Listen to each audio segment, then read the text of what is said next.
My name is Claire Warton, and I'm 61 years old. I'm calling my story The Bridge of Hope. I'm Peter Warton. I'm Claire's husband. I'm 50-something. I think I'm 51 now. We're recording from Portland, Oregon. We did select some questions that we wanted to talk about. What was one of the happiest moments of your life? The happiest moments have been the day I married Peter and my two sons, Joseph and Philip. So my nuclear family and all my artistic endeavors and the reception of my artistic endeavors. What about saddest? The saddest moment of my life was when my mother, Anne, died. It broke my heart, literally. And that was in 2007? Correct. You mentioned this now, your career. I think it's important for people to understand what your career was or has been. I began studying the violin at age 4. Then changed 4 years later to viola. One of the highlights of high school was performing a concerto every year, and the orchestra was just fantastic. When the conductor was being interviewed at the end of his life, he said in all the time that he was working at the school, there was one very special violist, and that was me. The next thing that I found very special was playing with Krista Benyon-Feeney when I was 17 and had a full scholarship at the San Francisco Conservatory. Well, first I started playing with San Francisco Symphony and the Boston Pop Symphony. After that, I worked with Peter's mother as my accompanist. That's a good little bit of a segue into how you and I met. Tell me what you remember.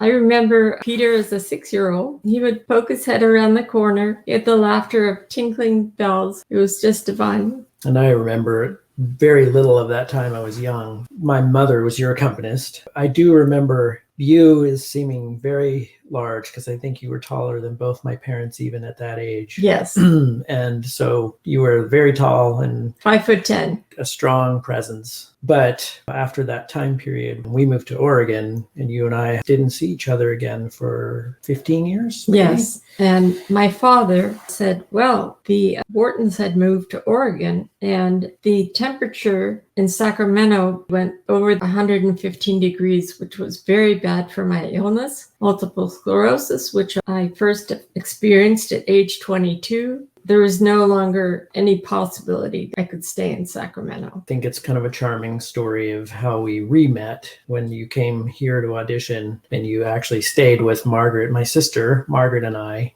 instead of going to a hotel and took your audition in Portland. And then when you won the job, you kept inviting me to concerts. We kept getting together and became good friends, I think. And then we had that trip to Bagby Hot Springs. That was beautiful. We sort of moved from friendship into romance. Yeah. And so we, to use an old term, courted for 3 years. Neither of us proposed to the other. We didn't want to be with anyone else for the rest of our life. So we went to the courthouse and had a wonderful, beautiful wedding. You spoke about your illness. You told me about it very early on when we were together. With multiple sclerosis, nobody knows what the course will be, right? It's different for everybody.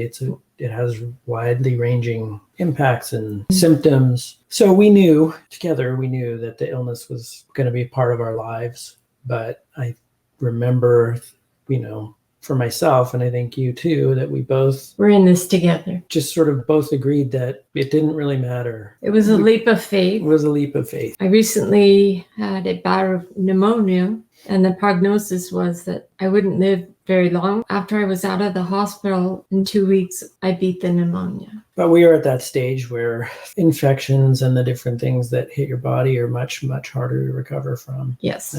So we're entering that later stage. I wanted to ask you to talk a little bit about the end of your career and your retirement, because that was a very profound time. At the end of my career, I had fallen down flat on my face, and my viola went this way, my bow went that way. I picked myself up and I finished the Newport Block Festival. And at the end, I said, Peter, where I think this is the end. I could no longer play. So we took a trip and it was wonderful. In Oregon, in the foothills of the Cascades. It was extremely beautiful. We spent 2 weeks there. There are just so many highlights in my life. And then when I could no longer play at all, we started our family. We had 2 sons. I raised beautiful, awesome sons. One's a mathematician. The other is a ballet dancer. Our boys are now in their 20s. They're young. They're 20 and early 22. 20s. Yeah, this is still early in life. So the illness has progressed. Now there's just an overall level of neural damage, Yes. right? And you're more or less bedbound at this point. I am bedbound. What is it that keeps you going? What nourishes you? Definitely you, Peter.